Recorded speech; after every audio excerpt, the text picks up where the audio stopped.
Good afternoon all of you. Welcome to Anjan TV1 news. పుట్టపర్తిలో ఈ నెల జూన్ 16న ఎన్డీఏ కూటమి ఆధ్వర్యంలో జిల్లా స్థాయిలో జరిగే సభను విజయవంతం చేయండి. MLA MS Raju. ఆంధ్రప్రదేశ్ శ్రీ సత్యసాయి జిల్లా మడసిరి నియోజకవర్గం జిల్లా అధ్యక్షులు TTD board member MLA MS Raju. Puttaparthi పట్టణం నందు ఎన్డీఏ కూటమి ప్రభుత్వం 2 సంవత్సరాలు విజయవంతంగా పాలన పూర్తి చేసిన సందర్భంగా ఈ నెల జూన్ 16న జిల్లా స్థాయిలో నిర్వహించబోయే సభను కూటమి నాయకులు విజయవంతం చేయాలని తెలియజేయడం జరిగింది. అందరికీ నమస్కారం. రాష్ట్రం విధ్వంస పాలన నుంచి, రాక్షస పాలన నుంచి సుపరిపాలన వైపు ప్రజలు నిర్ణయం తీసుకొని 2 సంవత్సరాలు దిగ్విజయంగా ప్రజల నమ్మకాన్ని నిలబెట్టుకున్నటువంటి కూటమి ప్రభుత్వం 2 సంవత్సరాల విజయోత్సవ సభల్ని, సుపరిపాలన సభని తిరుపతిలో గౌరవ ముఖ్యమంత్రి చంద్రబాబు నాయుడు గారు, డిప్యూటీ సీఎం పవన్ కళ్యాణ్ గారు, నారా లోకేష్ గారు, బీజేపీ చీఫ్ మాధవన్ గారు సమక్షంలో తిరుపతిలో భారీ బహిరంగ సభని ఏర్పాటు చేసి 2 సంవత్సరాల్లో ప్రభుత్వ నిర్ణయాల్ని, ప్రజల సంక్షేమాన్ని, రాష్ట్ర అభివృద్ధిని, పెట్టుబడుల్ని, పరిశ్రమల్ని రాష్ట్ర ప్రజలకు తెలియజెప్పే విధంగా సభను నిర్వహించడం జరిగింది. తెలుగుదేశం పార్టీ జాతీయ అధ్యక్షులు చంద్రబాబు నాయుడు గారి పిలుపు మేరకు అన్ని జిల్లాల్లో కూడా ఈ వారంలో జిల్లా స్థాయి సుపరిపాలన సభల్ని నిర్వహిస్తాను. పుట్టపర్తి జిల్లా కేంద్రం, సత్యసాయి జిల్లా కేంద్రంలో పోలీస్ పెరేడ్ గ్రౌండ్ లో 16వ తారీఖు ఉదయం 10 గంటలకి ఈ సభని జరపబోతాను.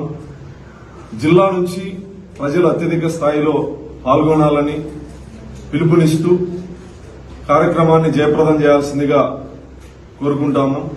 నిన్న మొన్న వైఎస్ఆర్సీపీ నియోజకవర్గ ఇన్ఛార్జీలు నియోజకవర్గంలో ర్యాలీలు చేస్తూ చంద్రబాబు నాయుడు గారిని వెన్నుపోటు, ప్రజలకు వెన్నుపోటు అని వెన్నుపోటు దినోత్సవం అని చెప్పి జరపడం జరిగింది. గత 5 సంవత్సరాల్లో జగన్మోహన్ రెడ్డి మేనిఫెస్టోలో అనేక అంశాలని విస్మరించి ప్రజలకిచ్చినటువంటి మాటల్ని నిలబెట్టుకోలేక ప్రజలకు వెన్నుపోటు పొడిచిన అసలైన వెన్నుపోటుదారుడు జగన్మోహన్ రెడ్డి.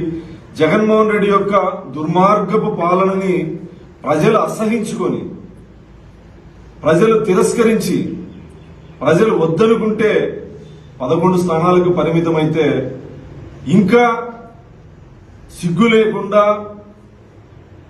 వైఫల్యాల నుంచి పార్టీని నిర్మించుకోకుండా కేవలం చంద్రబాబు నాయుడు గారి మీద, కూటమి ప్రభుత్వం పైన నిందలు వేస్తూ పార్టీని స్ట్రెంథన్ చేసుకోవాలంటే ఇది జగన్మోహన్ రెడ్డి అవివేకానికి నిదర్శనం.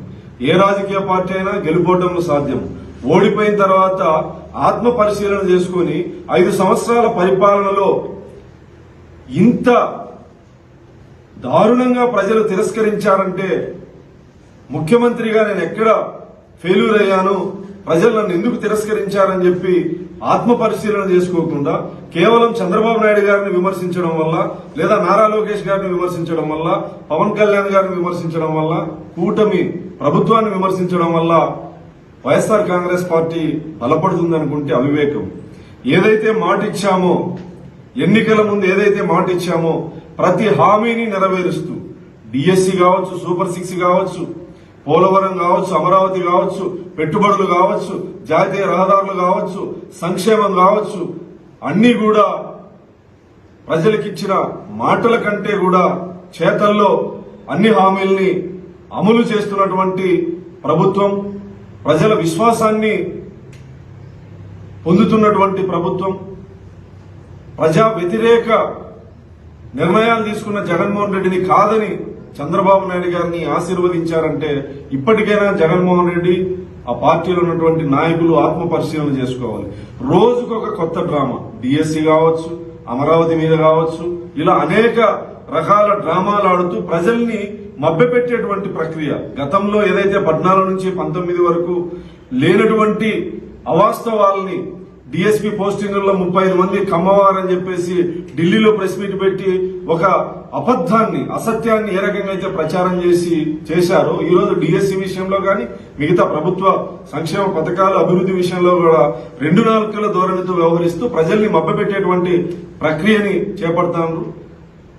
తెలుగుదేశం కూటమి ప్రభుత్వం ఆధ్వర్యంలో తెలుగుదేశం పార్టీ, జనసేన, బీజేపీ పార్టీల ఆధ్వర్యంలో ప్రతి నియోజకవర్గంలో కూడా 2 సంవత్సరాల విజయాల్ని ప్రజల్లోకి తీసుకెళ్లేందుకు జిల్లా స్థాయిలో బహిరంగ సభ, అదేవిధంగా నియోజకవర్గ స్థాయిలో కూడా అన్ని నియోజకవర్గాల్లో రాష్ట్ర స్థాయిలో జరుగుతున్నటువంటి క్రమంలో సత్యసాయి జిల్లాలో కూడా ఈ వారం రోజుల్లో ప్రతి నియోజకవర్గంలోనూ 2 సంవత్సరాల విజయోత్సవ సభ, సుపరిపాలన సభ జరుగుతుంది. అదేవిధంగా 16వ తారీఖు పుట్టపర్తిలో జరిగేటువంటి సభని కూడా జయప్రదం చేయాలని చెప్పి సందర్భంగా విజ్ఞప్తి చేస్తూ ఇప్పుడే ఏర్పాట్లని స్థానిక శాసనసభ్యురాలు సోదరి సింధురారెడ్డి, నేను, మిగతా నాయకులు కలిసి ఏర్పాట్లన్నీ పర్యవేక్షించడం జరిగింది. భారీగా జరిగే ఈ సభకు ప్రజలు, కూటమి కార్యకర్తలు అత్యధిక శాతంలో పాల్గొనాలని పిలుపునిస్తారు.